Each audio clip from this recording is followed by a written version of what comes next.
മലയോര മേഖലയിലെ കാഴ്ച ഇതാണെങ്കിൽ തീരമേഖലയിലും രൂക്ഷമായ പ്രതിസന്ധിയുണ്ട്. പലയിടത്തും കടലാക്രമണം രൂക്ഷമായപ്പോൾ വെട്ടുകാട് 100-ലധികം വീടുകൾ തകർച്ചയുടെ വക്കിലായിരിക്കുന്നു എന്നുള്ളതാണ് റിപ്പോർട്ട് ചെയ്യുന്നത്. തിരുവനന്തപുരത്ത് നിന്ന് സൗഹൃദ സംരക്ഷണ ഭിത്തി നടപ്പിലാക്കാതെ വന്നതോടെയാണ് തീരം ഇപ്പോൾ കടലെടുത്ത് തുടങ്ങിയിരിക്കുന്നത്. ഇന്നിപ്പോൾ ജീവൻ ഭയന്നാണ് പലരും വീടുകളിൽ കഴിയുകയും ചെയ്യുന്നത്. ഈ സ്ഥലം MLA ആയിട്ടുള്ള ആന്റണി രാജു തിരിഞ്ഞു നോക്കുന്നില്ല എന്ന ആക്ഷേപവും ഒരു ഭാഗത്തുണ്ട്. അരുൺ സോളമൻ അവിടെ നിന്ന് തയ്യാറാക്കിയ റിപ്പോർട്ടൊന്ന് കാണാം.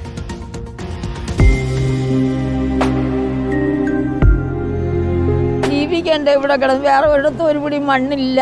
സത്യം പറയാണ്, ഈ ക്രിസ്ത്യാനി സത്യത്തിൽ ഞങ്ങൾക്ക് വേറെ ഒരിടത്തും പണ്ട് വന്ന് ഞങ്ങൾ വീട് വെച്ച് ആദ്യം ഇവിടെ ആയിരുന്നു. അവിടെ അന്ന് ഇതേപോലെ കടലില്ല. അത് പൊളിച്ച് ഞങ്ങൾ വീട് വെച്ച് രാത്രി കിടന്നാൽ ഉറക്കം വരൂല്ല. എഴുന്നേറ്റിരുന്ന് ക്രിസ്തുരാജനെ വിളിച്ച് പ്രാർത്ഥിച്ചുകൊണ്ട് കിടക്കും. കാലവർഷക്കെടുതിക്ക് പിന്നാലെ കടലാക്രമണം രൂക്ഷമായപ്പോൾ വെട്ടുകാടിലെ 100-ലധികം കുടുംബങ്ങളാണ് അപകട ഭീഷണിയിൽ കഴിയുന്നത്. സർക്കാരിന്റെ സൗഹൃദ സംരക്ഷണ ഭിത്തി എന്ന പദ്ധതി പാതി വഴിയിൽ നിലച്ചപ്പോഴാണ് പല വീടുകളും ഇവിടെ കടലെടുത്തത്. പേടി, ഭയങ്കര പേടി.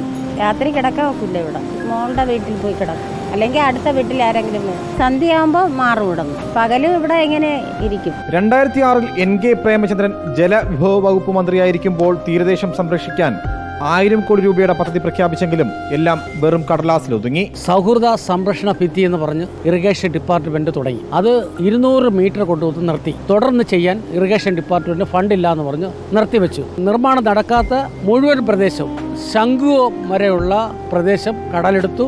1 ലെയർ വീടുകൾ പൊളിഞ്ഞുപോയി. അടുത്ത 2 ലെയർ വീട് ഭീഷണിയിലാണ്.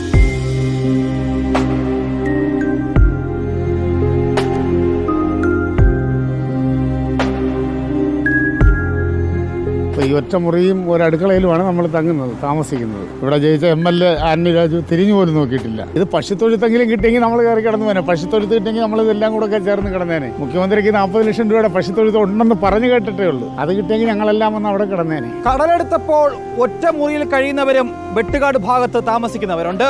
സർക്കാരിന്റെ ഭാഗത്തു നിന്ന് യാതൊരുവിധ സാമ്പത്തിക സഹായവും ലഭിക്കുന്നില്ല എന്നുള്ളതാണ് ഇവിടെ ജീവിക്കുന്ന ഓരോ മത്സ്യത്തൊഴിലാളി കുടുംബങ്ങളുടെയും സങ്കടം. വീഡിയോ ജേർണലിസ്റ്റ് സച്ചിൻ ചന്ദ്രയ്ക്കൊപ്പം reporter Arun Solomon, in reporter, Thiruvananthapuram.